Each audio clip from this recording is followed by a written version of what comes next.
아니, 무슨 상견례를 이런 데에서 해? 시어머니가 보낸 상견례 장소는 다름 아닌 아버지가 일하는 건설 현장 앞 한바집이었습니다. 아니, 장소가 뭐가 중요하니? 어서 가보자. 아버지의 넓은 마음씨에 그녀는 조금 안심했지만 여전히 불안했습니다. 건설 현장 앞 한바집이라니. 이 선택에는 분명 어떤 의도가 숨어 있을 것이라고 직감했습니다. 그들이 나타났을 때는 이미 약속 시간보다 30분이나 지난 후였습니다. 죄송합니다. 길이 많이 막혀서요. 괜찮습니다. 저희도 방금 도착했으니까요. 시모녀는 한바집 분위기에 명백히 불편함을 표시했습니다. 정현만이 미안한 표정으로 여울에게 눈짓했습니다. 사연을 듣고 난 후 각자의 의견을 댓글로 남겨주시기 바랍니다. 사소한 댓글이라도 사연자분에게 큰 힘이 될 수 있습니다. 각색될 수 있고 사연자분의 입장에서 구성될 수 있습니다. 평범하지만 행복했던 김여울의 가정은 한순간에 산산조각이 났습니다. 그녀와 아버지, 어머니, 그리고 여동생 수영까지 내 식구는 소박하지만 화목한 일상을 보내고 있었습니다. 그러나 여동생 수영이 중학교에 입학하는 특별한 날을 앞두고 예상치 못한 비극이 찾아왔습니다. 그날은 여동생의 새 출발을 축하하는 의미로 어머니가 수영이와 함께 교복을 맞추고 입학 선물을 사러 나갔던 날이었습니다. 오후가 되어도 돌아오지 않는 두 사람을 기다리던 중 한 통의 전화가 왔습니다. 대형 도로에서 연쇄 추돌 사고가 발생했고 그 사고에 어머니와 수영이가 휘말렸다는 청천벽력 같은 소식이었습니다. 사고 현장에서 그녀의 어머니와 여동생은 이미 세상을 떠난 후였습니다. 종이처럼 구겨진 소형차 속에서 발견된 두 사람은 그대로 반갑게 미소 지을 수도 따뜻한 저녁 식사를 함께할 수도 없는 영원한 이별을 고했습니다. 아버지는 사고 소식을 들은 순간부터 말을 제대로 잇지 못했습니다. 장례식장은 비통함과 절망으로 가득했습니다. 그녀와 아버지는 번갈아 가며 오열했고 실신과 발작을 반복했습니다. 친척들과 지인들이 도와 겨우 장례를 치를 수 있었습니다. 하지만 장례를 마친 후에도 현실을 받아들이기 어려웠습니다. 왜 하필 우리 가족이 그녀는 밤마다 베개를 적시며 속삭였습니다. 학교에서는 그녀의 상황을 고려해 병가 처리를 해주었습니다.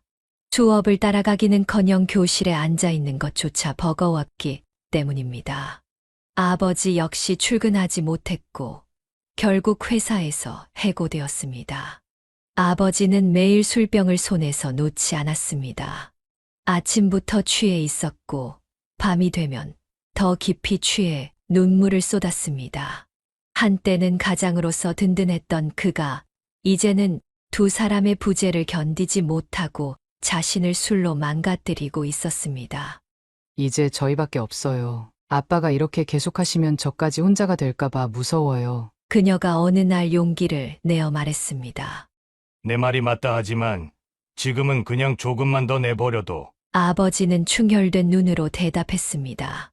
장례식 이후 몇 주간 그녀는 집 안 구석구석에서 어머니와 수영이의 흔적을 발견할 때마다 가슴이 찢어질 듯 아팠습니다. 수영이의 방에는 새 교복을 걸어둘 예정이었던 빈 옷걸이가 그대로 있었고 부엌에는 어머니가 마지막으로 준비한 반찬통들이 그대로 남아 있었습니다. 정신과에 한번 가보는 건 어떨까요? 둘 다 너무 힘들어요. 그녀가 제안했지만 아버지는 고개를 저었습니다. 약으로 치료될 게 아니야. 시간이 필요해. 밤마다 아버지의 흐느끼는 소리가 벽을 타고 들렸습니다. 그녀도 잠을 이루지 못했지만 적어도 낮에는 정신을 차리려고 노력했습니다. 누군가는 이 집을 지켜야 했기 때문입니다. 사고 후 한 달이 지나자 냉장고는 점점 비어갔고 집안은 먼지가 쌓였습니다. 그녀는 아버지의 식사라도 챙기기 위해 간단한 요리법을 인터넷에서 찾아 배웠습니다. 어머니만큼 맛있지는 않았지만 최소한 굶지는 않도록 노력했습니다.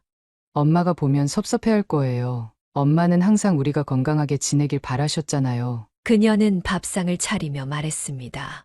그날 이후 아버지는 처음으로 제대로 된 한 끼를 먹었습니다. 그리고 딸의 모습에서 희망의 불씨를 발견한 듯 했습니다.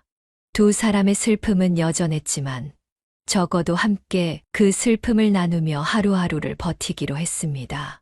그렇게 가족의 상실이라는 깊은 상처를 안고 그들은 조금씩 앞으로 나아가기 시작했습니다. 사고 후 몇 개월이 지나자 여울은 조금씩 일상으로 돌아가기 시작했습니다. 아직 슬픔은 깊었지만 그녀는 학교에 다시 나가기로 결심했습니다. 교실에 앉아 있는 것조차 힘들었지만 미래를 위해 공부를 계속해야 한다는 생각이 그녀를 지탱해 주었습니다. 이제 학교에 다시 다니는 거니 괜찮겠어. 아버지는 여전히 침울했지만 딸이 학교에 가겠다는 말에 조금은 안심하는 눈치였습니다. 집안의 살림도 그녀가 맡게 되었습니다. 아침에는 일어나 간단한 식사를 준비하고 학교에 다녀온 후에는 저녁 식사를 챙겼습니다. 18살의 어린 나이에 한 가정의 살림을 맡게 된 것입니다. 어머니가 해오던 집안일들을 서툴게나마 배워가며 그녀는 점점 성장했습니다. 하지만 가정 형편은 나날이 어려워졌습니다. 아버지의 실직 이후 들어오는 수입이 없었고 저축해둔 돈도 생활비로 빠르게 소진되고 있었습니다. 어느 날 그녀가 마트에서 카드 결제를 하려 했을 때 한도 초과로 거절되는 상황까지 맞닥뜨렸습니다. 이제 어떻게 해야 할까요? 돈이 거의 바닥났어요. 그녀의 물음에 아버지는 깊은 고민에 빠졌고 결국 고통스러운 결정을 내려야 했습니다. 전세로 살고 있던 집을 월세로 전환하고 그 차액으로 당분간의 생활비를 마련하기로 한 것입니다. 그것은 일시적인 해결책에 불과했지만 당장의 생계를 이어가기 위한 불가피한 선택이었습니다. 앞으로 더 아끼면서 살아야 해. 이 돈도 언젠가는 떨어질 거야. 아버지의 말대로 그 돈도 약 1년 후에는 바닥을 드러냈습니다. 이제 월세조차 낼 수 없는 상황이 됐고 그녀는 더 이상 해결책이 없다고 느꼈습니다. 결국 그녀는 학업과 병행할 수 있는 아르바이트를 찾기 시작했습니다. 저녁에 몇 시간만 일할 수 있는 곳을 찾았어요. 학교 수업이 끝나고 갈 수 있어요. 그녀의 말에 아버지는 미안함과 괴로움이 뒤섞인 표정을 지었습니다. 자신이 가장으로서 역할을 못하고 있다는 자책감에 눈물을 흘렸습니다. 편의점에서 시작한 아르바이트는 저녁 6시부터 밤 10시까지였습니다. 하루 4시간, 주 5일 일해봐야 받는 급여는 형편없었습니다. 월세와 공과금, 식비를 감당하기에는 턱없이 부족했지만 그나마 작은 보탬이라도 되었습니다. 학교에서 돌아와 잠시 쉬고 바로 아르바이트로 향하는 일상이 반복되었습니다. 늦은 밤 집에 돌아오면 너무 피곤해 숙제도 제대로 못할 때가 많았습니다. 성적은 점점 하락했지만 그것보다 당장의 생계가 더 중요했습니다. 그러던 어느 날 아버지가 아침부터 깨끗하게 면도를 하고 정장을 꺼내 입는 모습을 보았습니다. 오랜만에 보는 단정한 모습에 그녀는 놀랐습니다. 아빠, 어디 가세요? 인력사무소에 가볼 거야. 더 이상 이렇게 살 수는 없어. 그날부터 아버지는 매일 새벽에 일어나 인력사무소로 향했습니다. 처음에는 일자리를 구하기 어려웠지만 며칠 후부터는 건설 현장에서 일용직으로 일하기 시작했습니다. 고졸 학력의 경력 단절로 인해 이전 직장과 같은 사무직으로 재취업하는 것은 불가능했지만 육체 노동이라도 할 수 있다는 것에 감사했습니다. 오늘은 콘크리트 작업을 했어. 힘들었지만 일당은 괜찮더구나. 아버지의 말에 그녀는 안도감과 함께 미안함이 밀려왔습니다. 사무실에서 일하던 아버지가 이제는 거친 건설 현장에서 중노동을 하고 있다는 사실이 가슴 아팠습니다.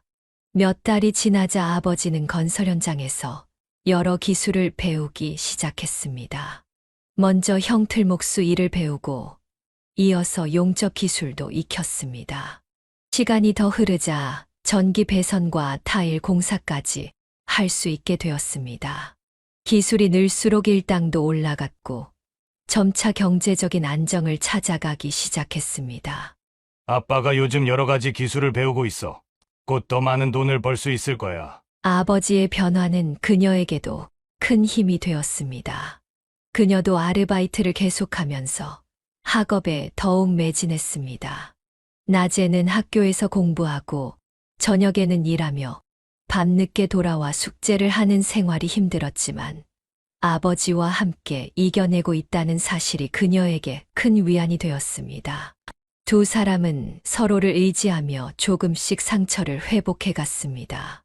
물론 엄마와 수영이의 빈자리는 절대 채울 수 없었지만 적어도 남은 가족으로서 서로를 지키며 살아갈 수 있다는 희망을 갖게 되었습니다.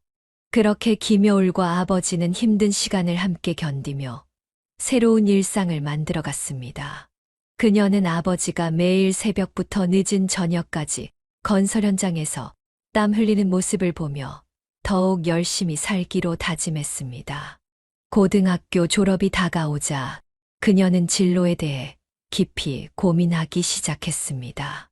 오랜 시간 생각한 끝에 그녀는 자신의 소질과 취업 가능성을 고려해 디자인 분야로 방향을 잡았습니다. 미술 선생님이 제 그림에 소질이 있다고 하셨어요.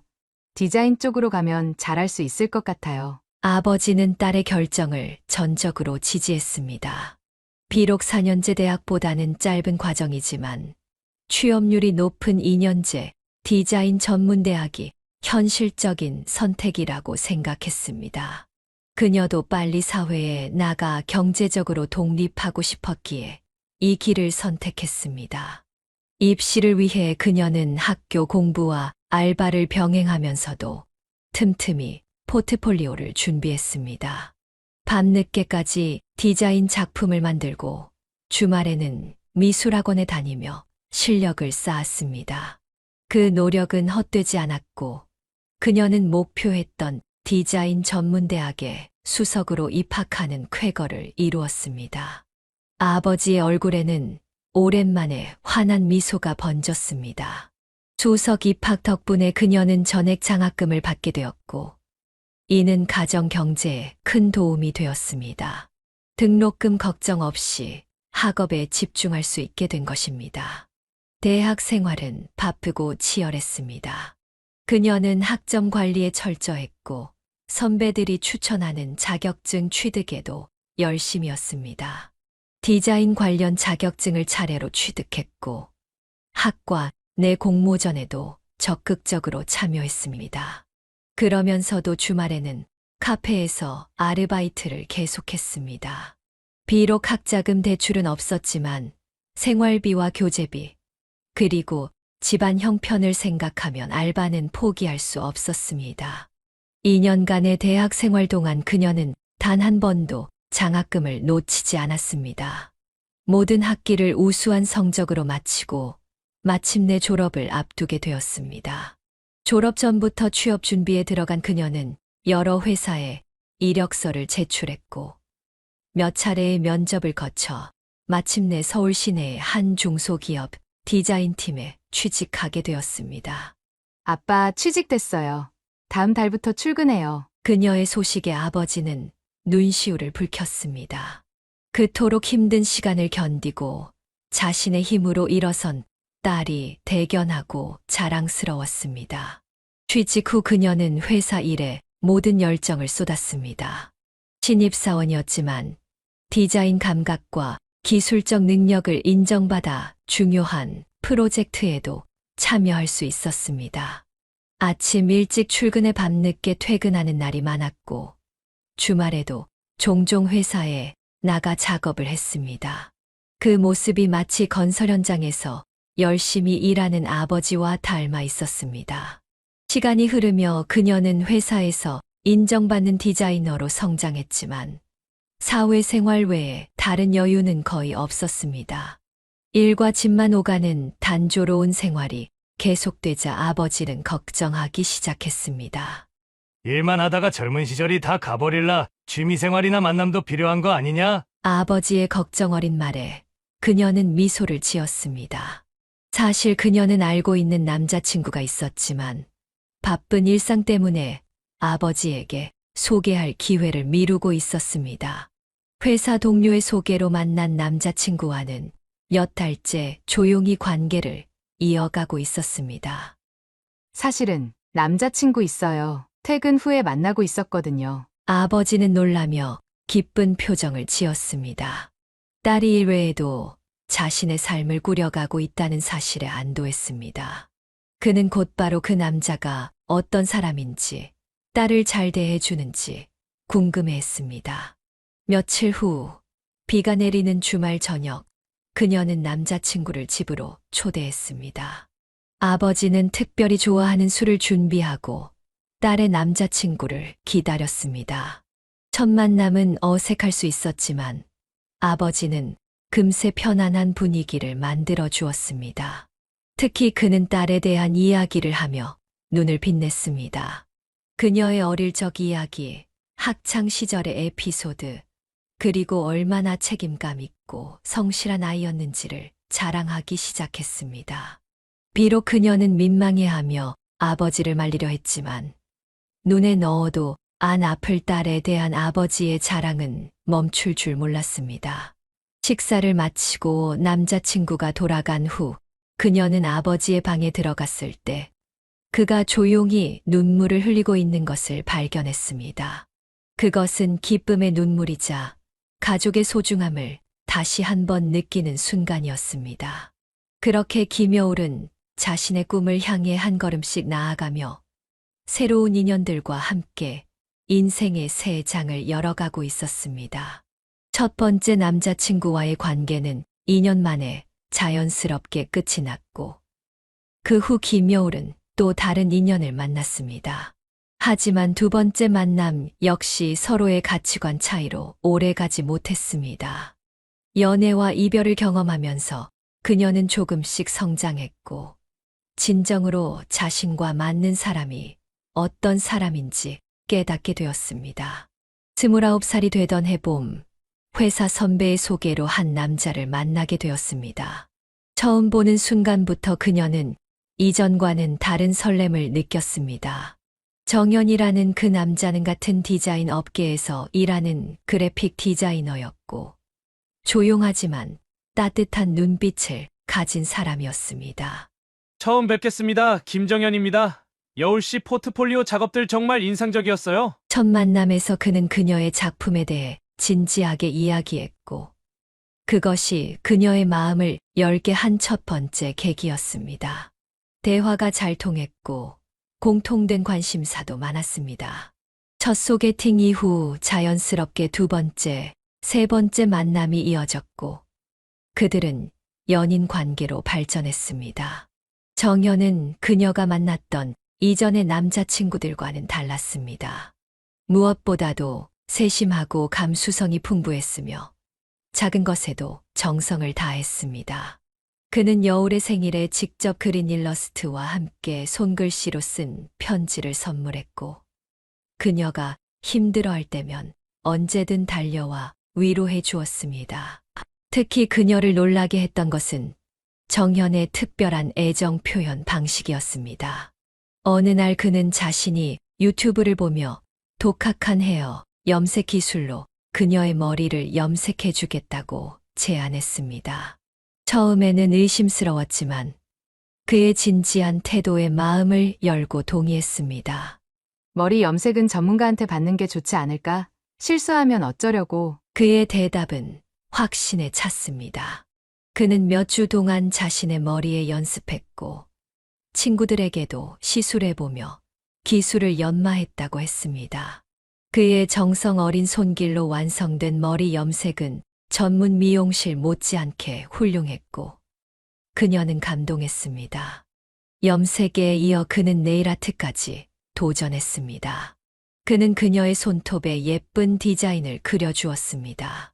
작은 꽃, 별, 하트 등 다양한 모티프로 꾸며진 네일아트는 그의 섬세함과 인내심을 보여주었습니다.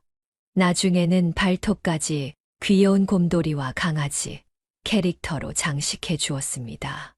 이런 소소한 일상 속에서 두 사람의 사랑은 깊어져 갔습니다. 정현은 하루에도 여러 번 전화해서 그녀의 안부를 물었고 자신이 무엇을 하고 있는지 공유했습니다. 그는 항상 그녀의 감정에 민감하게 반응했고 기쁨은 함께 나누고 슬픔은 덜어주려 노력했습니다. 오늘 프로젝트 발표 어땠어? 걱정했는데. 그는 그녀의 일상에 깊이 관심을 기울였고 그것이 그녀에게는 큰 위로가 되었습니다. 그동안 혼자 모든 것을 감당해왔던 그녀에게 정현의 따뜻한 지지는 큰 힘이 되었습니다. 시간이 흐를수록 두 사람의 관계는 더욱 단단해졌습니다. 연애 기간이 길어질수록 서로에 대한 이해도 깊어졌고 미래에 대한 이야기도 자연스럽게 나누게 되었습니다. 그들은 서로의 가치관과 목표, 그리고 함께 만들어갈 삶에 대해 진지하게 대화했습니다. 여울이 31살이 되던 해, 아버지는 조심스럽게 결혼에 대한 이야기를 꺼냈습니다. 그는 딸의 현재 연애 상황이 궁금했고, 앞으로의 계획에 대해 물었습니다. 정현 씨랑은 어떻게 돼가고 있니? 벌써 2년 넘게 만났는데. 아버지의 질문에 그녀는 미소를 지었습니다. 그녀 역시 정현과의 미래를 진지하게 생각하고 있었습니다. 다만 아직 정현이 공식적으로 프로포즈를 하지 않았기에 확실한 대답을 하지 못했습니다. 아직 정확한 계획은 없어요. 하지만 정현 오빠는 제가 만난 사람 중 가장 좋은 사람이에요. 아버지는 만족스러운 표정을 지으며 고개를 끄덕였습니다. 그는 딸이 행복하기를 바랐고 좋은 배우자를 만나 안정된 가정을 꾸리길 바랐습니다. 특히 손주를 보고 싶다는 마음도 있었지만 그것은 서두르지 않았습니다. 그리고 얼마 지나지 않아 정현은 여울에게 깜짝 프로포즈를 준비했습니다. 그는 그녀가 좋아하는 한강 공원으로 그녀를 데려갔고 석양이 물드는 아름다운 배경 속에서 무릎을 꿇었습니다. 하지만 그의 프로포즈는 일반적인 것과는 조금 달랐습니다. 여울아, 나랑 결혼해 줄래? 앞으로 우리가 늙어 백발이 될 때까지 내 머리를 염색해주고 네일 아트도 해줄게. 평생 너의 디자이너가 되어줄게. 그의 독특하고 진심 어린 프로포즈에 그녀는 웃음과 눈물이 섞인 표정으로 고개를 끄덕였습니다. 그것은 화려한 말이나 거창한 약속이 아닌 그들만의 특별한 추억과 일상을 소중히 여기는 마음이 담긴 청혼이었습니다. 약혼 반지를 끼우고 난 후 두 사람은 앞으로의 계획에 대해 이야기했습니다. 결혼 준비, 신혼집, 그리고 양가 부모님께 인사드리는 일까지. 특히 여울은 아버지에게 정현을 정식으로 소개하고 결혼 허락을 받는 것이 중요하다고 생각했습니다. 아버님께 정식으로 인사드리고 싶어. 사실 많이 긴장되긴 하지만. 정현의 말에 그녀는 안심시켰습니다. 그녀의 아버지는 딸을 무척 아끼는 분이기에 딸이 선택한 사람이라면 분명 좋게 봐주실 거라고 말입니다.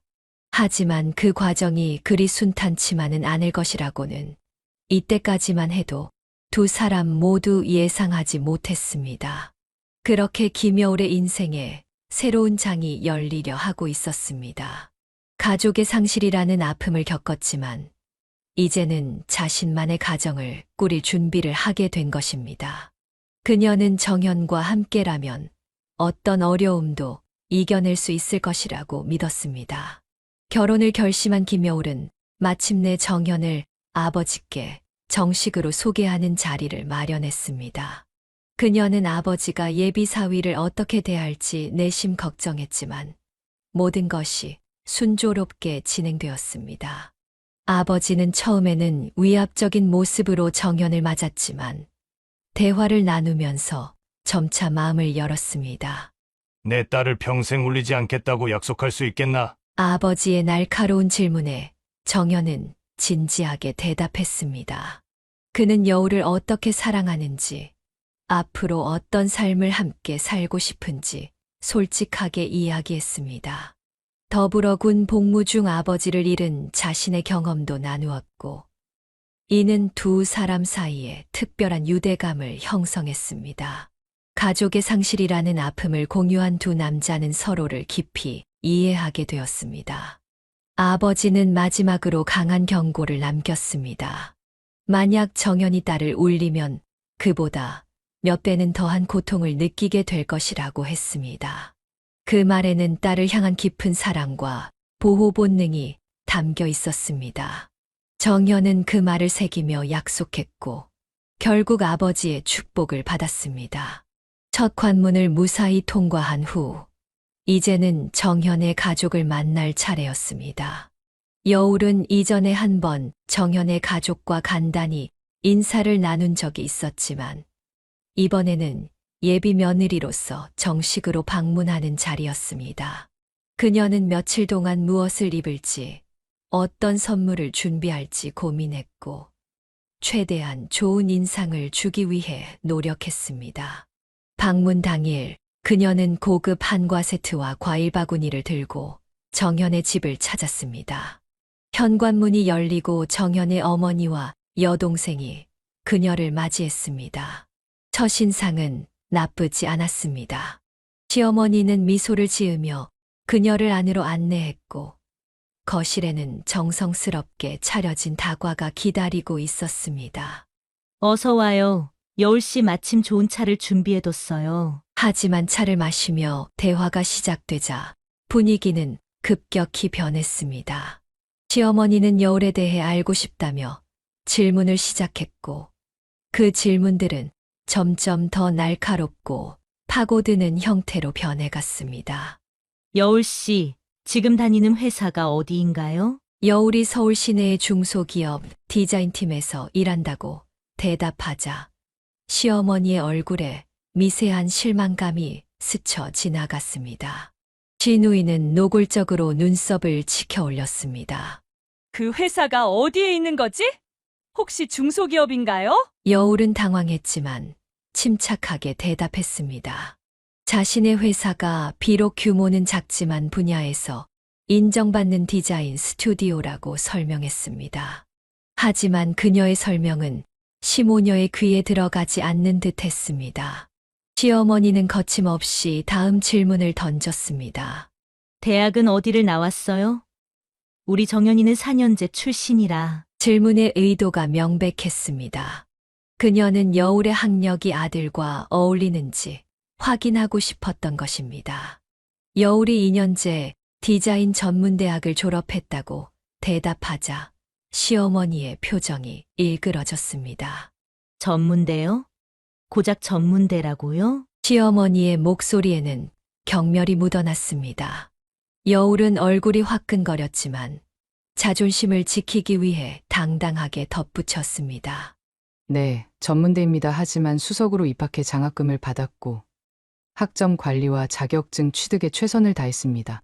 그녀의 말은 시모녀에게 아무런 감흥을 주지 못했습니다. 오히려 신우이는 비웃듯 말했습니다. 와, 전문대 수석이라니 대단하네요. 근데 그걸 자랑스럽게 말하는 게 좀 이상한데. 여울은 가슴이 찢어지는 것 같았지만 참고 미소를 지었습니다. 정연이 그녀를 위로하듯 손을 꼭 잡아주었습니다. 시어머니는 멈추지 않고 계속해서 질문을 던졌습니다. 가족 관계는 어떻게 되나요? 부모님 두 분 다 건강하신가요? 여울은 잠시 망설였습니다. 가족에 대한 이야기는 항상 그녀에게 아픈 부분이었기 때문입니다. 하지만 숨길 수 없는 사실이었기에 그녀는 진실을 말했습니다. 아버지만 계세요. 어머니와 여동생은 제가 중학생 때 교통사고로 돌아가셨습니다. 시어머니와 신우이의 반응은 충격적이었습니다. 그들은 위로의 말 대신 마치 불길한 소식을 들은 것처럼 놀라고 불편한 표정을 지었습니다. 아이고, 가족이 그렇게 됐다니. 듣기만 해도 우울해지네요. 집안에 불운이 있나 보네. 시어머니의 말은 여울의 가슴에 대못을 박았습니다. 가족의 죽음을 불운이나 재수 없는 일처럼 취급하는 태도에 그녀는 깊은 상처를 받았습니다. 하지만 최악은 아직 오지 않았습니다. 그럼 아버님은 무슨 일을 하시나요? 어디 좋은 직장에 다니시겠죠? 여울은 떨리는 목소리로 대답했습니다. 아버지는 건설 현장에서 일하세요. 형틀목수 기술이 있으시고 용접 기능공으로도 활동하세요. 시어머니의 표정이 완전히 바뀌었습니다. 그녀는 혀를 차며 경멸의 눈초리로 여울을 쳐다보았습니다. 노가다꾼이란 말이네요? 뭐 형틀목수니, 용접 기능공이니, 그런 말로 포장하지 말고 솔직하게 말하세요. 건설 현장 노동자잖아요. 그 말은 여울에게 폭탄과도 같았습니다. 아버지가 피땀 흘려 일한 직업을 노가다꾼이라고 비하하는 시어머니의 태도에 그녀는 끓어오르는 분노를 느꼈습니다. 어머님, 아버지에 대한 발언은 사과해 주셨으면 좋겠습니다. 건설 현장에서 일하시는 것은 존중받아 마땅한 직업입니다. 시어머니는 기가 찬다는 듯 혀를 찼습니다. 뭐가 어째? 내가 사과를 해? 누굴 바보로 아는 거야? 건설 현장 일용직이 노가다꾼 아니면 뭐라고 불러야 한다는 거지? 신우이도 가세했습니다. 언니 화났네. 엄마가 노가다꾼이라고 하니까 화났어. 근데 사실 아니야? 작업복 입고 안전모 쓰고 공사장에서 일하는 거 맞잖아. 상황은 걷잡을 수 없이 악화되었습니다. 정연이 중간에서 어머니를 말리려 했지만 소용없었습니다. 시어머니는 오히려 아들에게 화를 냈습니다. 내가 지금 엄마한테 대드는 거야? 정신 차려. 이런 집안에 장가가면 너 평생 고생이야. 노가다꾼의 전문대 출신 딸이라니. 이게 내가 그토록 키운 내 아들의 선택이라고? 여울은 숨을 쉬기 어려울 정도로 가슴이 조여왔습니다. 그녀는 더 이상 그 자리에 있을 수 없다고 느꼈습니다. 결국 자리에서 일어나 정중하게 인사를 하고 집을 나섰습니다. 정연은 그녀를 따라 나왔지만 여울의 마음은 이미 얼음장처럼 차갑게 식어 있었습니다. 그녀는 아버지를 그토록 깊이 모욕한 사람들과는 절대로 가족이 될 수 없다고 확신했습니다. 그것은 그녀에게 절대 넘을 수 없는 선이었습니다. 밖으로 나온 여울은 정연에게 고개를 들어 똑바로 말했습니다. 그녀의 눈에는 결연한 의지가 담겨 있었습니다. 미안해요. 하지만 이건 안 될 것 같아요. 내 아버지를 그렇게 무시하는 사람들과는 한 가족이 될 수 없어요. 그렇게 김여울은 사랑하는 사람을 뒤로 한 채 자신의 자존심과 아버지의 명예를 지키기 위해 홀로 걸음을 옮겼습니다. 그녀의 등 뒤로 정연의 애타는 부름이 들렸지만 그녀는 돌아보지 않았습니다. 그녀가 정연의 집을 나선 순간 그녀의 발걸음은 무거웠지만 결심은 확고했습니다. 아파트 현관문을 나서자마자 정연이 그녀를 붙잡았습니다. 그의 얼굴에는 당혹감과 미안함, 그리고 절박함이 뒤섞여 있었습니다. 여울아, 제발 가지 마. 엄마가 한 말은 진심이 아니야. 그냥 처음이라 긴장해서 실수한 거라고. 하지만 여울의 마음은 이미 돌이킬 수 없는 지점을 지나고 있었습니다. 그녀는 고개를 저으며 정연의 손을 뿌리쳤습니다. 어머니의 말은 단순한 실수가 아니었어요. 저와 제 아버지를 깊이 모욕했어요. 그런 분과 한 가족이 될 수는 없어요. 정연은 절망적인 표정으로 그녀의 손을 잡으려 했지만 여울은 한 걸음 물러섰습니다. 그녀의 눈에서는 눈물이 맺혔지만 그것은 슬픔보다는 분노와 결연함의 표현이었습니다. 내가 다 설득할게. 시간만 좀 줘. 엄마가 오해한 거야. 내가 얼마나 훌륭한 사람인지 알게 되면 분명 마음을 바꿀 거야. 정연의 간절한 호소에도 여울은 흔들리지 않았습니다. 그녀는 자신의 아버지가 겪었을 모욕감을 떠올렸고 그것은 그녀에게 어떤 타협도 불가능하게 만들었습니다. 정연이 마지막 절망적인 시도로 아파트 주차장 바닥에 무릎을 꿇었습니다. 그는 여울의 손을 붙잡고 애원했습니다. 제발 한 번만 더 기회를 줘. 내가 무릎 꿇고 빌게. 우리 사랑이 이런 이유로 끝나면 안 돼. 그 순간 베란다에서 시어머니의 날카로운 목소리가 들렸습니다. 이게 뭐 하는 짓이야? 사내 자식이 여자 앞에서 무릎을 꿇어. 그것도 가진 것 하나 없는 애 앞에서? 당장 일어나. 시어머니의 말은 칼날처럼 둘 사이에 내리꽂혔습니다. 여울은 차가운 미소를 지으며 정연에게 말했습니다. 보셨죠? 이 결혼은 누구도 행복하게 만들지 못할 거예요. 이제 그만두세요. 그녀는 뒤돌아보지 않고 걸어갔고 정연의 애타는 목소리는 점점 멀어졌습니다. 택시를 타고 집으로 돌아가는 길, 여울은 창밖을 바라보며 눈물을 흘렸습니다. 사랑했던 사람과의 이별, 그리고 깊은 모욕감은 그녀의 가슴에 무거운 상처를 남겼습니다. 집에 도착하자 아버지가 반갑게 맞이했습니다. 그는 딸의 방문이 어땠는지 물었고 예비 사돈 만남이 순조롭게 진행되었기를 바라는 눈치였습니다. 어떻게 됐니? 인사는 잘하고 왔어. 여울은 아버지의 기대에 찬 얼굴을 보며 진실을 말할 수 없었습니다. 아버지가 자신의 직업 때문에 딸이 모욕당했다는 사실을 알면 얼마나 상처받을지 생각하니 차마 입이 떨어지지 않았습니다. 아빠, 저희 헤어졌어요. 뭐라고? 갑자기 왜? 사이가 안 좋아진 거야? 여울은 고개를 숙인 채 대답했습니다. 그녀는 거짓말을 하듯 서로 가치관이 맞지 않아 결별을 결정했다고 했습니다. 아버지는 의아해하면서도 더 이상 묻지 않았고 대신 딸의 어깨를 토닥여주며 위로했습니다. 그날 밤 여울은 베개를 적시며 울었습니다. 사랑했던 사람과 헤어져야 한다는 슬픔도 컸지만 무엇보다 세상이 아버지의 노동을 그토록 천시한다는 사실이 그녀의 가슴을 아프게 했습니다. 다음 날부터 정연은 끊임없이 그녀에게 연락을 시도했습니다. 문자, 전화, 이메일 모든 방법을 동원했고 결국 여울의 회사 앞까지 찾아왔습니다. 그는 꽃다발을 들고 로비에서 그녀를 기다렸습니다. 5분만 시간을 줘 부탁이야. 여울은 동료들의 시선을 의식해 마지못해 그와 카페로 들어갔습니다. 정연은 진심 어린 사과를 했고 어머니를 설득해 태도를 바꾸게 했다고 말했습니다. 엄마가 정말 미안하대. 너에게 사과하고 싶다고 해. 우리 결혼 허락하겠다고 했어. 여울은 냉소적인 표정으로 물었습니다. 갑자기 왜요? 전문대 출신의 노가다꾼 딸이 갑자기 괜찮아졌다고요? 정현은 당혹스러운 표정으로 말을 더듬었습니다. 그게 내가 너무 울고불고 난리를 쳐서 아무튼 엄마가 마음을 바꿨어. 한 번만 더 만나보자. 제발. 여울은 그의 간절함 앞에서 잠시 흔들렸지만 그날의 모욕감이 다시 떠올랐습니다.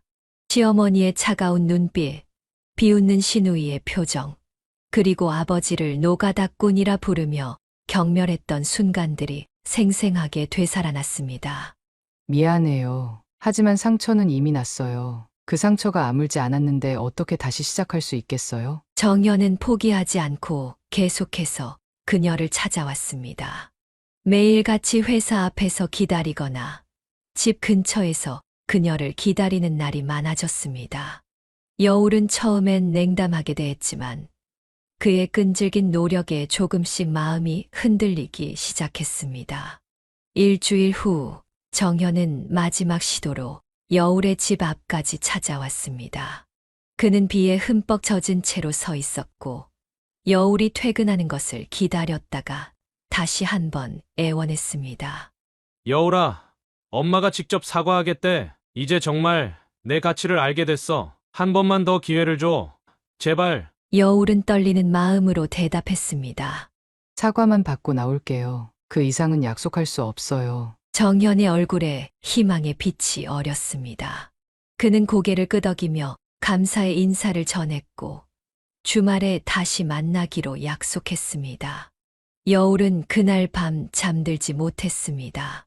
그녀는 정현을 진심으로 사랑했고 함께할 미래를 꿈꿨지만 그의 가족과의 관계는 그녀에게 큰 두려움으로 다가왔습니다. 그럼에도 불구하고 그녀는 정연이 보여준 진심과 노력을 무시할 수 없었습니다. 정말 시어머니가 변했을까? 아니면 이것도 다 거짓말일까? 의심과 희망 사이에서 그녀는 밤새 고민했습니다. 결국 그녀는 진정한 사과라면 받아들이고 그 후의 일은 그때 가서 결정하기로 마음먹었습니다. 비록 그녀의 마음은 여전히 상처로 가득했지만 정연을 완전히 포기하기에는 그들의 사랑이 너무 깊었기 때문입니다. 그렇게 김여울은 또 한 번의 기회를 주기로 결심했지만 그녀의 마음속에는 여전히 불안과 의심이 자리 잡고 있었습니다. 이것이 올바른 결정일지 아니면 더 큰 상처를 부르는 실수일지 그녀는 알 수 없었습니다. 주말이 다가오자 김여울은 점점 더 불안해졌습니다. 정연의 가족을 다시 만난다는 생각만으로도 가슴이 조여들었습니다. 처음 방문했을 때의 모욕적인 기억이 계속해서 떠올랐고 밤에는 악몽에 시달리기도 했습니다. 그럼에도 불구하고 그녀는 정현과의 약속을 지키기로 했습니다. 단, 사과만 받고 바로 나오겠다는 마음가짐이었습니다. 약속된 토요일, 정현이 그녀를 데리러 왔습니다. 그는 평소보다 더 긴장한 모습이었고, 계속해서 그녀에게 안심시키는 말을 건넸습니다. 엄마가 정말 많이 반성했어. 내가 얼마나 소중한 사람인지 이제야 깨달았대. 차 안에서 정현은 지난 일주일 동안 있었던 일을 설명했습니다. 그가 매일 밤 집에서 울기만 하고 밥도 먹지 않자 어머니가 마음을 돌렸다는 것이었습니다. 특히 아들이 여울 없이는 살 수 없다고 선언하고 집을 나갈 준비를 하자 어머니가 완전히 항복했다고 했습니다. 여울은 그 이야기를 반신반의하며 들었습니다. 사람의 태도가 그렇게 쉽게 바뀔 수 있을까 의심스러웠기 때문입니다. 하지만 정연의 진심 어린 눈빛을 보며 그녀는 적어도 한 번의 기회는 더 줄 수 있다고 생각했습니다. 정연의 아파트에 도착했을 때 예상과 달리 현관문 앞에는 시어머니와 시누이가 기다리고 있었습니다. 더욱 놀라운 것은 그들의 표정이었습니다. 지난번 방문 때와는 180도 다른 밝고 환한 미소를 짓고 있었던 것입니다. 여울 씨, 이번에 와주셔서 정말 감사해요. 시어머니가 먼저 다가와 그녀의 손을 잡았습니다. 그 손길에는 따뜻함이 느껴졌고 목소리에도 진심이 묻어 있었습니다. 지난번에 제가 말이 심했어요. 정말 미안해요. 여울은 이 갑작스러운 변화에 당황했습니다. 이전의 차갑고 거만한 태도는 온데간데 없이 사라졌고 마치 다른 사람을 만난 것 같은 느낌이었습니다. 진우이도 부드러운 표정으로 그녀에게 인사했습니다. 언니 다시 와줘서 고마워요. 오빠가 매일 울기만 하는 걸 보니 언니가 얼마나 소중한 사람인지 알게 됐어요. 집 안으로 들어가자 정성스럽게 차려진 식탁이 그녀를 기다리고 있었습니다. 고급 한정식의 과일과 디저트까지 시어머니는 정말 모든 준비를 완벽하게 해놓은 것 같았습니다. 여울 씨, 마음 편하게 드세요. 오늘은 우리가 편안하게 이야기하는 시간을 가졌으면 해요. 식사 자리에서 시어머니는 계속해서 자신의 과오를 인정하고 사과했습니다. 자신이 너무 아들에게 집착했고 며느리에 대한 기준이 비현실적이었다고 말했습니다. 특히 여울의 배경과 아버지의 직업에 대해 한 말은 용서받기 어려운 실수였다고 인정했습니다. 건설 현장에서 일하시는 분들이 얼마나 소중한 일을 하는지 제가 너무 몰랐어요. 우리가 살고 있는 이 아파트도 그분들이 지어준 거잖아요. 정말 부끄러운 마음뿐이에요. 여울은 이 갑작스러운 태도 변화에 의심이 들었지만 시어머니의 말과 표정에서 진심이 느껴졌습니다. 그녀는 조금씩 마음의 방어벽을 내리기 시작했습니다. 대화가 이어지면서 분위기는 점점 더 편안해졌습니다. 시어머니는 여울의 디자인 작업에 관심을 보였고 시누이는 그녀의 패션 센스를 칭찬했습니다. 이전과는 완전히 다른 모습이었습니다. 식사가 끝나갈 무렵 시어머니는 결혼에 대한 이야기를 꺼냈습니다. 여울 씨, 우리 정연이와 결혼하는 것에 대해 다시 생각해 볼 수 있을까요? 지난번 일은 정말 제가 잘못한 거예요. 이제는 여울 씨를 진심으로 환영하고 싶어요. 여울은 잠시 망설였습니다. 그녀는 여전히 완전히 신뢰하지는 못했지만 정현을 사랑했고 그들이 보여준 변화도 분명했습니다. 생각해 볼게요. 하지만 시간이 좀 필요해요. 물론이죠. 서두르지 않아도 돼요. 그보다 먼저 상견례부터 제대로 해보는 게 어떨까요? 양가 부모님들이 만나서 인사도 나누고 결혼 날짜도 논의해 볼 수 있을 것 같아요. 시어머니의 제안에 정현은 기대에 찬 눈빛으로 여울을 바라보았습니다. 그녀는 잠시 고민하다가 고개를 끄덕였습니다.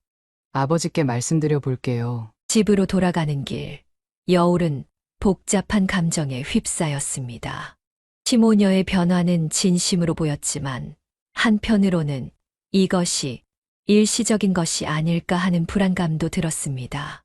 그럼에도 불구하고 정현을 향한 마음은 변함이 없었고 그들의 관계를 다시 한번 믿어보기로 했습니다. 그날 저녁 여울은 아버지에게 있었던 일을 모두 설명했습니다. 처음에는 시어머니가 했던 모욕적인 말을 숨기려 했지만 결국 모든 진실을 털어놓았습니다.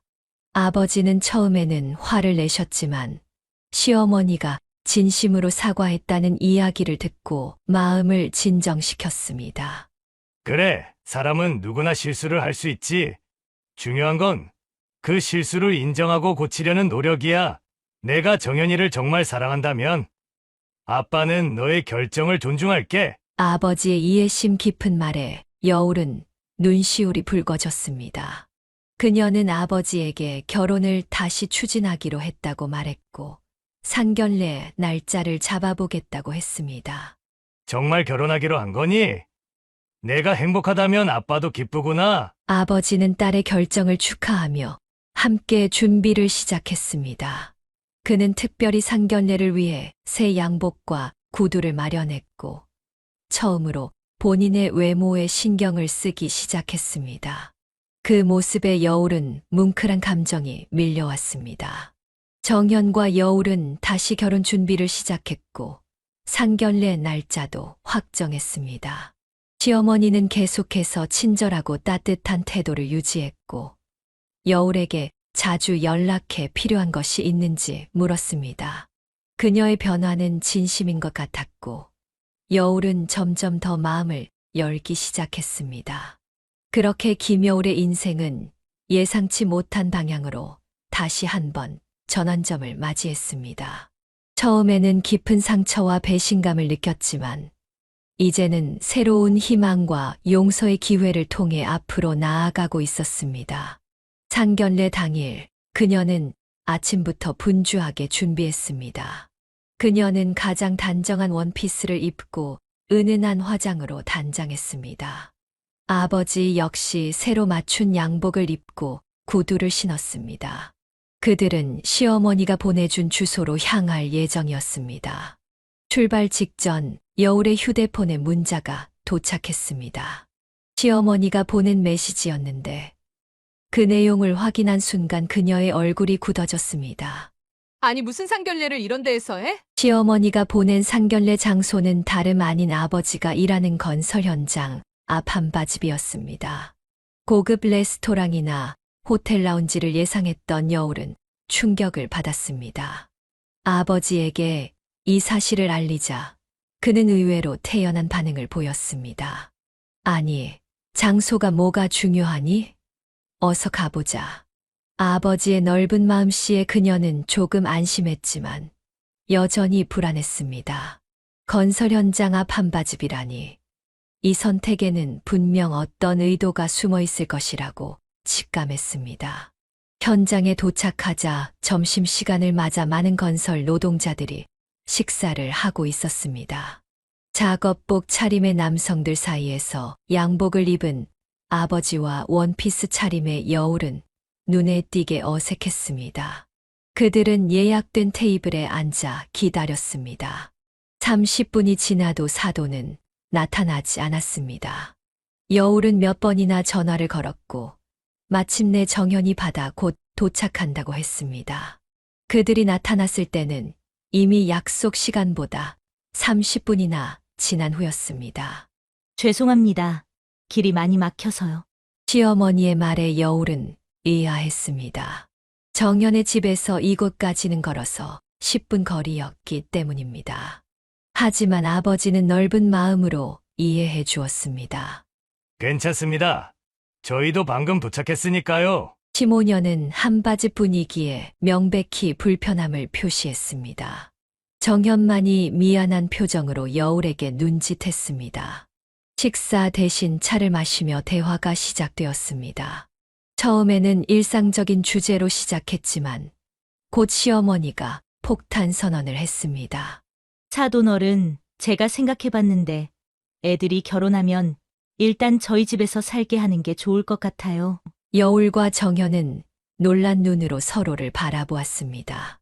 그들은 이미 신혼집을 구하는 문제를 논의하고 있었기 때문입니다. 시집살이요? 요즘 시대에 무슨 시집살이를 시키려고요? 여울의 조심스러운 대답에 시어머니는 강경한 태도를 보였습니다. 아니에요. 여울 씨가 살림을 제대로 배울 수 있도록 몇 년은 함께 살아야 합니다. 그리고 분가할 때까지는 혼인신고도 미루는 게 좋겠어요. 이 말은 마치 청천벽력과도 같았습니다. 혼인신고를 미룬다는 것은 법적으로 부부 관계를 인정하지 않겠다는 뜻이었습니다. 아버지가 이 무례한 제안에 눈썹을 찌푸렸습니다. 그건 법적으로도 문제가 있지 않습니까?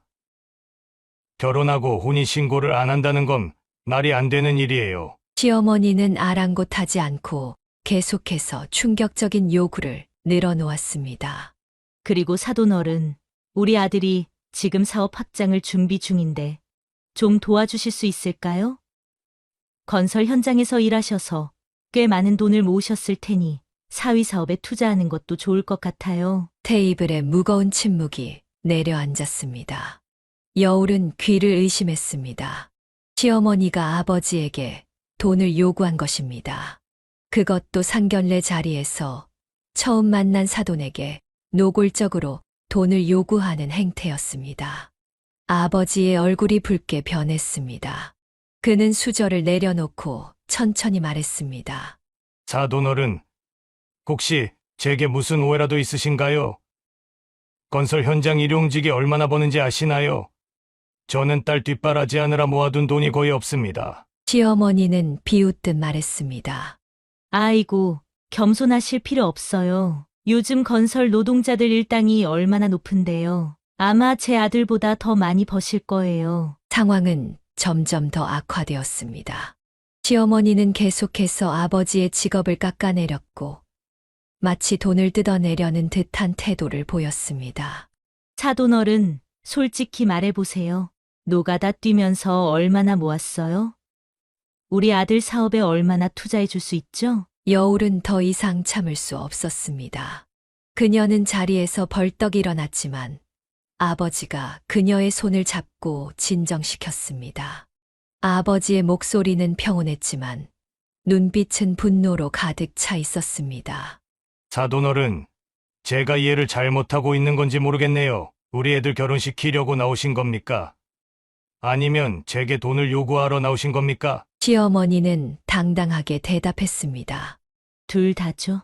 제 아들이 하도 결혼하고 싶어 해서 허락한 거예요. 하지만 조건이 있죠. 시집살이도 해야 하고 사돈어른의 경제적 지원도 필요해요. 그게 싫으시면 이 결혼은 무산되는 거고요. 정연은 어머니의 말에 충격받은 표정이었지만 아무 말도 하지 못했습니다. 그는 어머니와 여울 사이에서 어찌할 바를 모르는 듯 했습니다. 진우이는 상황을 더욱 악화시켰습니다. 이 결혼 처음부터 잘못됐어요.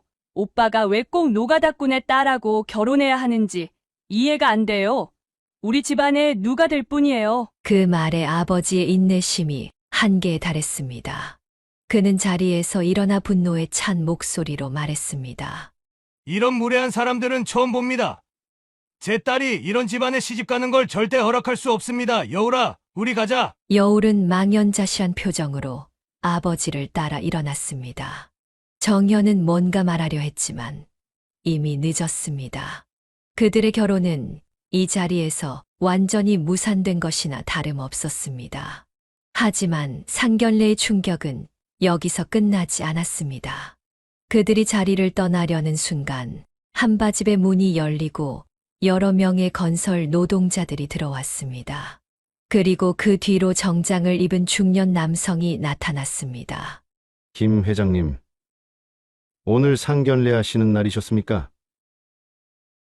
저희에게 알려주셨으면 좋았을 텐데요. 상황은 갑자기 미스터리한 방향으로 흘러가기 시작했습니다. 한바집 입구에 들어선 정장 차림의 중년 남성은 카리스마 넘치는 모습으로 여울의 아버지에게 다가왔습니다. 그의 뒤로는 10여 명의 건설 노동자들이 공손한 태도로 따라왔습니다. 시모녀와 정현은 이 갑작스러운 상황에 어리둥절했습니다. 김 회장님, 오늘이 상견례 날이셨군요. 미리 말씀해 주셨으면 저 좋은 장소를 준비해 드렸을 텐데요. 중년 남성은 여울의 아버지에게 깊은 존경심을 담아 인사했습니다. 그는 자신을 김전무라고 소개했고 여울 아버지의 오른팔 격인 사람이라고 했습니다. 회장님을 모시는 전무 입장에서 이런 자리에 함께하지 못해 죄송합니다. 지금이라도 제대로 된 장소로 모실까요? 시모녀의 표정은 순식간에 창백해졌습니다. 그들의 눈은 놀라움과 혼란으로 가득 찼고 입은 반쯤 벌어진 채 말문이 막혔습니다. 정연 역시 당혹스러운 표정으로 상황을 지켜보고 있었습니다. 여울의 아버지는 담담하게 대답했습니다. 김 전무, 됐네. 이미 파토 난 것 같아. 이 집안이랑은 사돈 맺을 생각이 완전히 사라졌어. 김 전무는 고개를 끄덕이며 시모녀를 날카롭게 쳐다보았습니다. 도대체 어떤 분들이길래 우리 회장님을 무시하고 깔보셨다는 겁니까? 김 회장님을 반대하는 사람이 있다니 참으로 놀랍군요. 여울은 이 상황이 꿈인지 현실인지 구분할 수 없었습니다. 아버지가 건설회사 회장이라니 그녀는 한 번도 그런 이야기를 들은 적이 없었습니다. 하지만 지금 그 사실이 시모녀에게 얼마나 충격적인 반전을 가져다 주는지 보는 것만으로도 그녀의 가슴은 통쾌함으로 가득 찼습니다. 시어머니는 완전히 혼란에 빠진 표정으로 중얼거렸습니다. 회장님이라고요? 건설회사 회장님이요? 김 전무는 냉소적인 미소를 지으며 대답했습니다. 네. 대한건설 회장님이십니다. 아직도 모르셨나요? 이분이 얼마나 대단한 분인지 업계에서는 다 아는 사실인데 말이죠. 시어머니의 얼굴이 순식간에 창백해졌고 신우이는 공포에 질린 표정으로 어머니를 바라보았습니다. 정연은 혼란스러운 표정으로 여울을 바라보았지만 여울 역시 상황을 완전히 이해하지 못하고 있었습니다.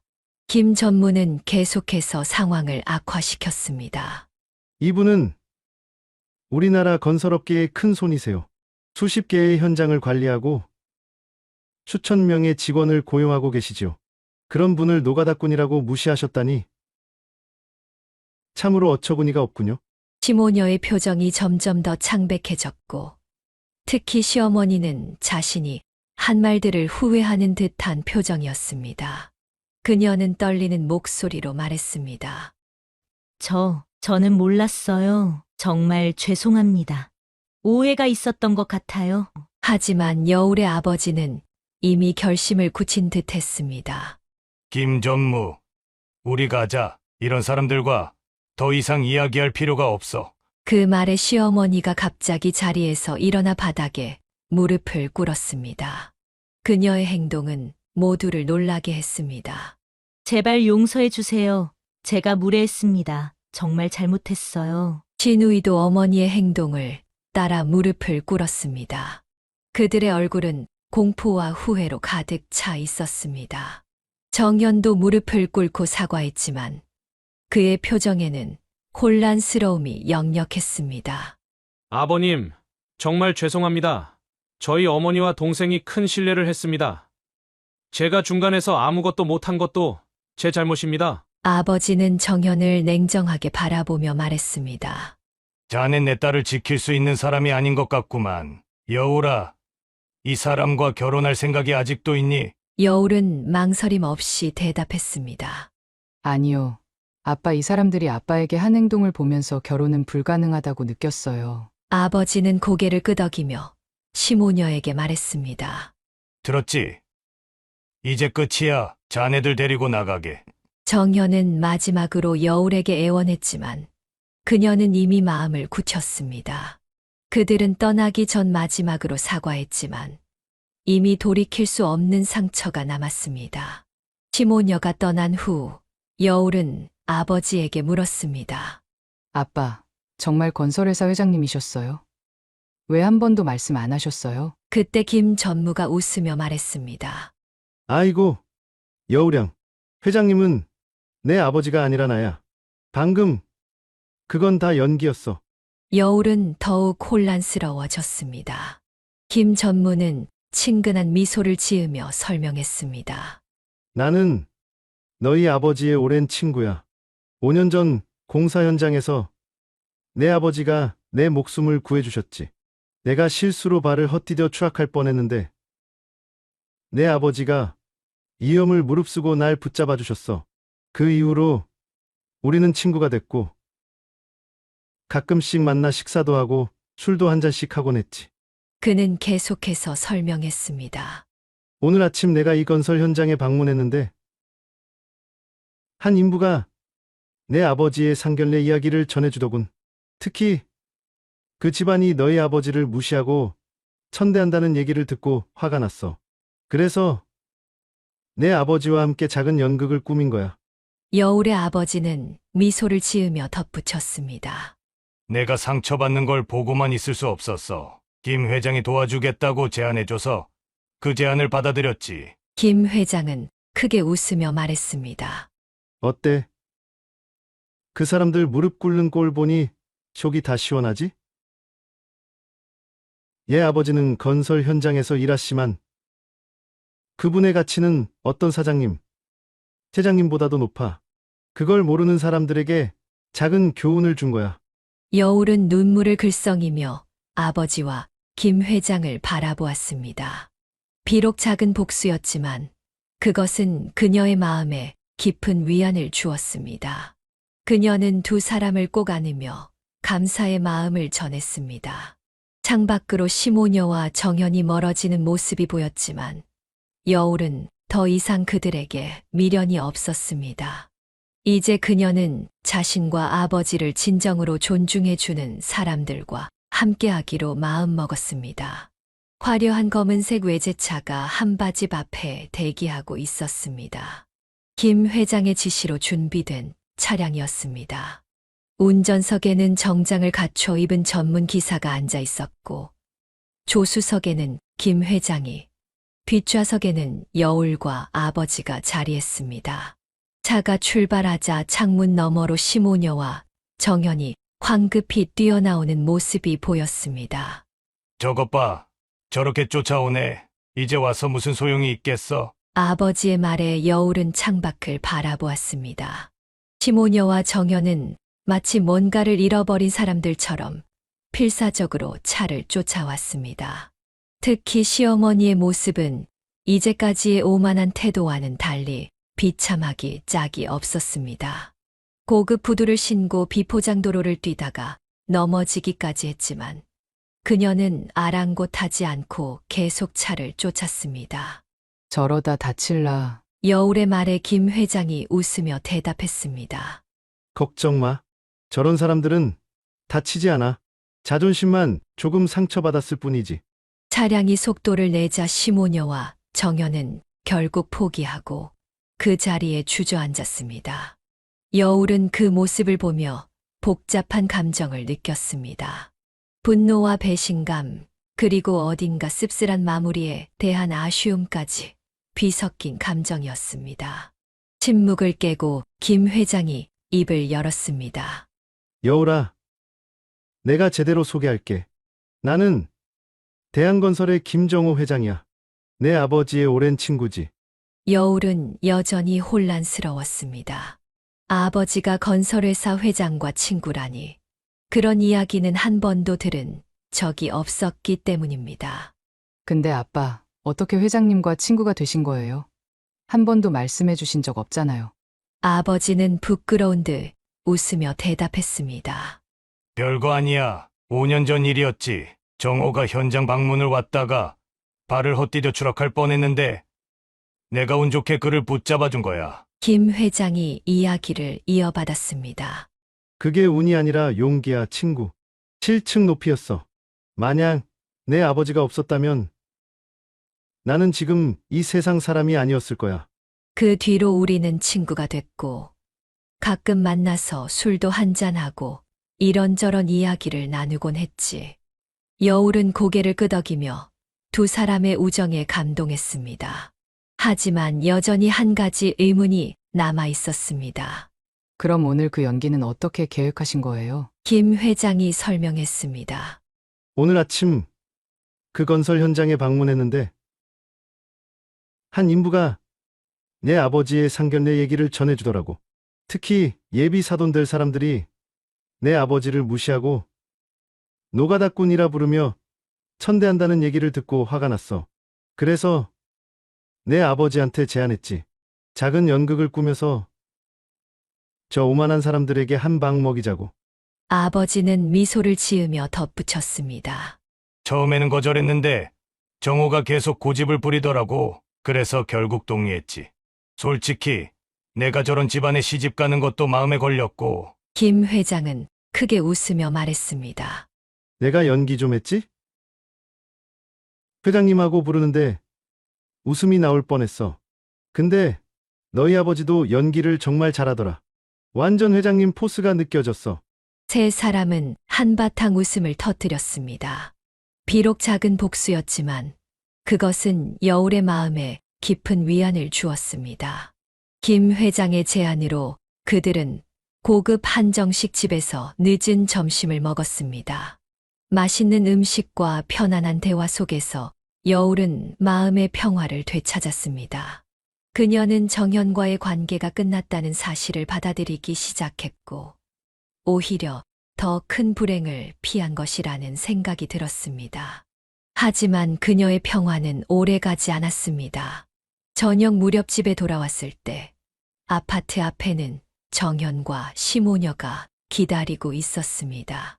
그들은 여울과 아버지를 발견하자마자 달려와 사과와 애원을 시작했습니다. 여울아, 제발 한 번만 더 기회를 줘. 엄마가 정말 잘못했대. 다시는 그런 일 없을 거야. 시어머니도 눈물을 글썽이며 말했습니다. 정말 죄송합니다. 사돈어른, 제가 무식해서 큰 실수를 했어요. 이제 와서 사과해도 늦었지만 제발 우리 아이들 결혼만은 허락해 주세요. 여울은 그들의 갑작스러운 태도, 변화에 냉소적인 미소를 지었습니다. 그녀는 이미 결정을 내렸고 그 결정은 확고했습니다. 이제 와서 뭘 어쩌겠다는 거예요? 다 끝난 일이에요. 정현이 애원했습니다. 여울아, 내가 잘못했어. 어머니 말리지 못하고 너를 제대로 지키지 못해서 미안해. 한 번만 더 기회를 줘. 제발. 여울은 깊은 한숨을 내쉬었습니다. 그녀는 정현을 사랑했지만 이미 돌이킬 수 없는 선을 넘었다고 느꼈습니다. 특히 시모녀의 태도 변화는 진정한 반성이 아니라 단지 아버지가 회장님이라는 착각 때문이라는 것을 그녀는 알고 있었습니다. 정말 모르겠어요. 내가 화난 건 나를 무시해서가 아니라 우리 아버지를 모욕했기 때문이에요. 그런 분들과는 한 가족이 될 수 없어요. 시어머니가 반박했습니다. 아니에요. 이제 정말 후회하고 있어요. 건설 노동자분들이 얼마나 소중한 일을 하시는지 이제 알았어요. 여울은 냉소적으로 대답했습니다. 정말요? 아니면 그냥 아빠가 회장님이라고 착각해서 그러는 거 아니에요? 시모녀는 말문이 막혔고 그들의 표정에서 진실이 드러났습니다. 여울은 이제 완전히 확신했습니다. 그녀는 단호하게 말했습니다. 저는 이미 새로운 만남이 있어요. 김 회장님의 조카와 만나고 있거든요. 그쪽 집안은 우리 가족을 진심으로 존중해 주세요. 물론 그것은 거짓말이었지만 시모녀를 완전히 포기하게 만들기 위한 최후의 수단이었습니다. 정연의 얼굴이 창백해졌고 시어머니는 믿을 수 없다는 표정을 지었습니다. 재벌집 아들을 만나고 있다고? 거짓말이지? 여울은 미소를 지으며 대답했습니다. 저한테는 직업이나 학벌보다 인격이 중요해요. 그리고 그분은 저와 우리 아버지를 진심으로 존중해 주세요. 그렇게 말하고 여울은 아버지와 함께 집으로 들어갔습니다. 그녀는 더 이상 뒤돌아보지 않았습니다. 비록 마음 한구석에는 정연에 대한 미련이 남아 있었지만 그것은 시간이 해결해 줄 문제였습니다. 집에 들어와 아버지와 마주 앉은 여울은 깊은 한숨을 내쉬었습니다. 이제 정말 끝난 거죠? 아버지는 따뜻한 미소를 지으며 딸의 손을 잡았습니다. 그래. 이제 끝났어. 넌 훨씬 더 좋은 사람을 만날 자격이 있어. 그날 밤 여울은 오랜만에 편안한 잠을 잤습니다. 비록 사랑은 끝났지만 그녀는 더 큰 불행을 피했다는 것을 마음 깊이 알고 있었습니다. 정현과의 이별 후 몇 주가 지나자 그녀는 다시 일상으로 돌아갔습니다. 회사 업무에 집중하며 마음의 상처를 치유해 나갔고 주말에는 아버지와 시간을 보내며 평온을 찾아갔습니다. 그녀는 한동안 연애에 대한 생각을 접어두고 자신의 삶에 충실하기로 결심했습니다. 어느 주말 오후 아버지가 김 회장의 초대로 식사를 하러 가자고 제안했습니다. 특별한 약속이 없었던 여울은 동행했고 고급 레스토랑에서 김 회장을 만났습니다. 그곳에서 김 회장은 뜻밖의 제안을 했습니다. 여울아, 내가 조카를 소개해주고 싶은데 어떻게 생각해? 여울은 갑작스러운 제안에 당황했습니다. 아직 정현과의 이별 상처가 완전히 아물지 않은 상태였고 새로운 만남에 대한 준비가 되어 있지 않았습니다. 저 아직은 조금 이른 것 같아요. 게다가 회장님 조카님은 제게는 너무 부담스러울 것 같은데요. 김 회장은 그녀의 걱정을 이해한다는 듯 따뜻한 미소를 지었습니다. 내 조카가 우리 회사에서 일하고 있어. 똑똑하고 성실한 청년이야. 무엇보다 인품이 좋아서 내게 소개해주고 싶었어. 물론 강요하는 건 아니고 단지 만나보는 것만이라도 어떨까 하는 생각이야. 여울은 여전히 망설였습니다. 그녀의 표정을 읽은 김 회장이 덧붙였습니다. 걱정하지 마. 그런 것 따지는 친구였다면 내가 소개를 하겠니? 내 조카는 예학벌이나 직업 같은 것에 신경 쓰지 않아. 그리고 내 동생 부부도 정말 좋은 사람들이야. 절대로 너를 천시하거나 무시하는 일은 없을 거야. 결국 여울은 조심스럽게 동의했고 일주일 후 김 회장의 조카인 민준과의 소개팅이 이루어졌습니다. 그들은 조용한 카페에서 첫 만남을 가졌고 여울은 긴장한 상태로 약속 장소에 도착했습니다. 민준은 생각보다 평범한 모습이었습니다. 키는 크고 체격은 단단했지만 화려하거나 과시적인 면은 전혀 없었습니다. 오히려 수수하고 진중한 인상이었습니다. 그는 여울을 보자 따뜻한 미소로 맞이했습니다. 첫인상은 나쁘지 않았습니다. 민주는 예의 바르고 배려심이 깊어 보였습니다. 그는 여울에게 부담을 주지 않으려고 노력하는 모습이었고 이야기를 나누는 중에도 그녀의 말에 진심으로 귀 기울였습니다. 대화를 통해 여울은 민준에 대해 조금씩 알아갔습니다.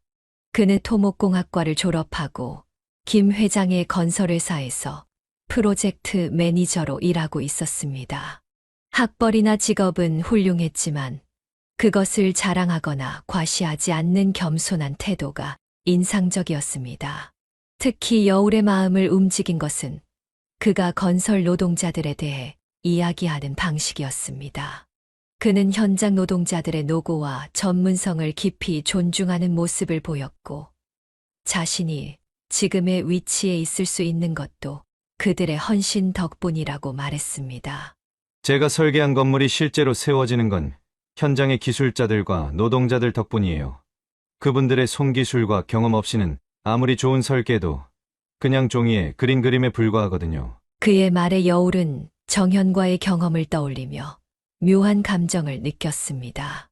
민주는 아버지의 직업을 알고도 전혀 다른 태도를 보이고 있었기 때문입니다. 첫 만남은 예상보다 훨씬 편안하고 즐거웠습니다. 그들은 음악, 영화, 여행 등 다양한 주제로 대화를 나누었고 많은 공통점을 발견했습니다. 헤어질 때 민주는 조심스럽게 다음 만남을 제안했고 여울은 기꺼이 동의했습니다. 두 번째, 세 번째 만남이 이어지면서 그들의 관계는 자연스럽게 발전했습니다. 민주는 여울에게 강요하거나 서두르지 않고 그녀가 편안한 속도로 관계를 발전시킬 수 있도록 배려했습니다. 그것이 정현과의 관계와 가장 큰 차이점이었습니다. 약 2달 정도 만남이 이어진 후 민주는 여울에게 정식으로 교제를 신청했습니다. 그는 화려한 이벤트 대신 한강 공원에서의 소박한 피크닉 자리에서 자신의 마음을 전했습니다. 여울 씨, 제가 좋아하는 마음 아시죠? 정식으로 만나보고 싶어요. 제가 아직 부족한 점이 많지만 항상 당신을 존중하고 아끼며 함께 성장해 나가고 싶습니다. 여울은 민준의 진심 어린 고백에 감동했습니다. 그녀도 이미 그에게 마음이 기울어져 있었고 미래에 대한 기대감이 생겨났습니다. 그녀는 미소를 지으며 대답했습니다. 저도 당신과 함께하고 싶어요. 그렇게 시작된 연애는 순탄하게 이어졌습니다. 민주는 여울의 아버지를 진심으로 존경했고 종종 함께 낚시를 가거나 술자리를 갖기도 했습니다. 그는 건설 현장에 대한 전문 지식을 바탕으로 아버지와 깊은 대화를 나눴고 이는 아버지의 마음을 열게 했습니다. 민준의 부모님 역시 여울을 따뜻하게 맞아주었습니다.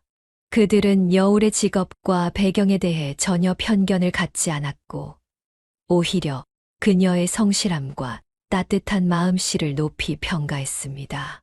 특히 민준의 어머니는 여울의 손재주를 칭찬하며 자주 요리나 수공예를 함께 했습니다. 연애 2년 차, 민준은 여울에게 프로포즈했습니다. 그는 여울이 좋아하는 미술관에서 깜짝 이벤트를 준비했고 그녀가 가장 좋아하는 작품 앞에서 반지를 꺼내며 청혼했습니다. 여울아, 평생 당신을 사랑하고 존중하며 함께 살아갈 수 있을까요? 감동의 눈물을 흘리며 여울은 고개를 끄덕였습니다. 그녀는 이제 자신의 행복을 찾았다고 확신했습니다. 양가 상견례는 화기애애한 분위기에서 진행되었습니다. 민준의 부모님은 여울의 아버지를 진심으로 존중했고 아버지 역시 그들의 따뜻함에 마음을 열었습니다. 상견례 자리에서 민준의 아버지는 아름다운 축사를 전했습니다. 우리 아들이 이렇게 훌륭한 여울 씨와 인연을 맺게 되어 정말 기쁩니다. 여울 씨의 아버님께서 딸을 훌륭하게 키우셨고 우리는 그 딸을 소중히 여기겠습니다. 그렇게 여울과 민주는 순조롭게 결혼 준비를 시작했고 모든 과정에서 양가 부모님의 전폭적인 지지를 받았습니다. 결혼식 날 여울은 아버지의 팔을 잡고 웨딩 행진을 하며 행복한 눈물을 흘렸습니다. 과거의 아픔을 딛고 진정한 사랑과 존중을 찾은 그 순간 그녀는 모든 것이 값진 여정이었음을 깨달았습니다. 결혼 이후 김여울의 삶은 평온함과 안정을 찾았습니다. 그녀와 민주는 작은 아파트에 신혼집을 마련했고 각자의 일을 하며 조화로운 가정을 꾸려나갔습니다.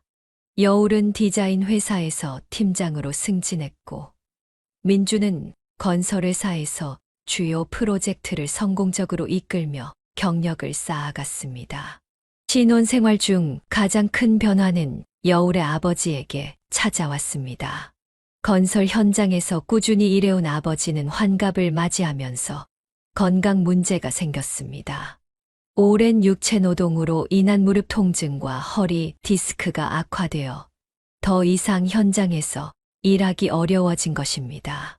아빠, 이제 그만이라고 쉬세요. 저희가 모시고 살게요. 여울의 제안에 아버지는 고개를 저었습니다. 그는 여전히 일하고 싶어 했고, 특히 딸에게 경제적으로 의존하는 것을 원치 않았습니다. 아직 이 몸이 멀쩡하다 일을 하는 게 사람의 도리지? 결국 타협점을 찾자 아버지는 건설 현장 대신 아파트 단지의 경비원으로 일하기 시작했습니다. 육체적으로 덜 부담되는 일이었고, 규칙적인 근무 시간은 그의 건강에도 좋았습니다. 그러나 시간이 지날수록 민준과 그의 부모님은 여울의 아버지가 완전히 은퇴하길 원했습니다. 장인어른께서 계속 일하시는 모습을 보니 정말 존경스럽습니다. 하지만 이제는 좀 쉬셔도 될 것 같아요. 민준의 부모님도 비슷한 의견이었습니다. 특히 시어머니는 자주 아버지에게 맛있는 음식을 해주고 함께 전통시장이나 산책을 다니며 따뜻한 정을 나누었습니다. 두 분은 비슷한 연배로 많은 공통점을 발견했고 의외로 좋은 친구가 되었습니다. 아버님, 이제 그만 쉬세요. 우리 아들이 충분히 능력이 있으니 걱정하지 말고 편안한 노후를 즐기셔야죠. 그러나 아버지의 고집은 쉽게 꺾이지 않았습니다. 그는 자신이 일하는 한 딸에게 뭔가 남겨줄 수 있다고 믿었고, 무엇보다 이를 통해 자신의 가치를 확인하고 싶어 했습니다. 내가 아직 한창인데 왜 그만두라는 거냐? 손주들한테 줄 용돈도 모아야 하고. 아직 손주는 없었지만 아버지는 이미 미래의 손주를 생각하고 있었습니다. 그런 아버지의 마음을 이해한 여울과 민주는 더 이상 강요하지 않기로 했습니다. 대신 주기적으로 건강검진을 받도록 하고 무리하지 않는 선에서 일을 계속하게 해드렸습니다.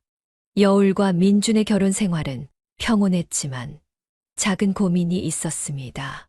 결혼 2년이 지나도 아이가 생기지 않았던 것입니다.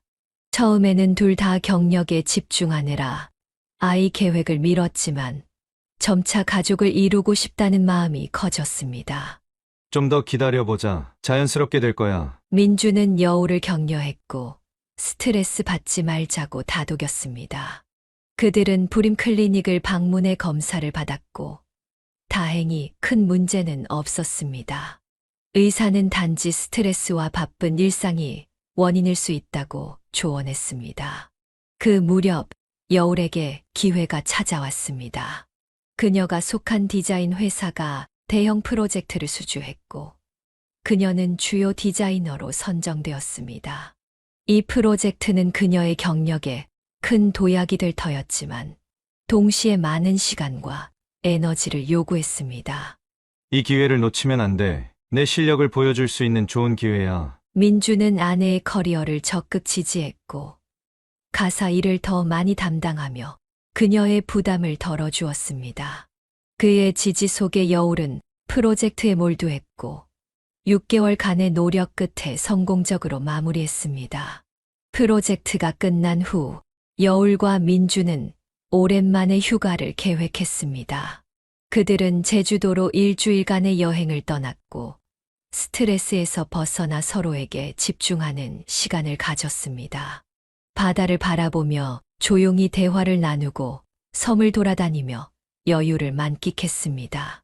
여행에서 돌아온 지 2달 후 기적 같은 소식이 찾아왔습니다. 여울이 임신한 것입니다. 병원에서 확인을 받은 후 그들은 가족들에게 이 기쁜 소식을 전했습니다. 아빠, 저 임신했어요. 아빠가 곧 할아버지가 되실 거예요. 이 소식을 들은 아버지의 얼굴에 환한 미소가 번졌습니다. 그는 수년간 손주를 기다려왔고 이제 그 소원이 이루어질 것이었습니다. 시부모님 역시 첫 손주의 소식에 기뻐했고 즉시 출산 준비를 도와주겠다고 나섰습니다. 임신 기간 동안 여울은 회사 일을 조금 줄이고 건강 관리에 집중했습니다. 민주는 더욱 세심하게 아내를 챙겼고 주말마다 태교 음악회나 산책을 함께 했습니다. 아버지는 거의 매일 전화를 걸어 손녀 태명, 보미의 상태를 물었고 틈틈이 아기 용품을 사 모았습니다. 출산이 가까워오자 아버지는 대단한 결심을 했습니다. 그는 마침내 일을 그만두고 손주 양육을 돕기로 한 것입니다. 내가 봄이 볼 사람이 필요할 거 아니냐? 이제 일은 그만두고 소녀 돌보는 일에 전념할 테니 걱정 말거라. 아버지의 결정에 여울은 감동했습니다. 그토록 일에 매달리던 아버지가 손녀를 위해 은퇴를 결심한 것이었습니다. 시부모님도 손주 돌봄에 함께하겠다고 했고 두 집안은 더욱 가까워졌습니다. 예정일보다 일주일 일찍 여울은 건강한 여자아이를 출산했습니다. 그들은 아기의 이름을 민봄으로 지었고 봄처럼 따뜻하고 희망찬 아이로 자라기를 바랐습니다. 현재 김여울은 출산 휴가를 마치고 시간제로 일하며 육아와 직장을 병행하고 있습니다. 민주는 든든한 지원군으로 육아에 적극 참여하고 아버지와 시부모님은 번갈아가며 아기를 돌봐주고 있습니다. 특히 아버지는 손녀에게 푹 빠져 매일 아침 일찍 딸의 집에 와서 온종일 민보미와 시간을 보냅니다. 평범하지만 행복한 일상 속에서 여울은 과거의 아픔을 완전히 치유했습니다. 그녀는 이제 사랑하는 가족들과 함께 새로운 삶의 장을 열어가고 있습니다. 그 과정에서 그녀는 진정한 가족의 의미와 서로를 존중하는 관계의 소중함을 깨달았습니다. 사연을 듣고 댓글을 남겨주시기 바랍니다. 사소한 의견일지라도 사연자분에게는 큰 힘이 됩니다. 노골적인 악성 댓글은 사연자분에게 상처가 될 수 있으니 삼가주시기 바랍니다.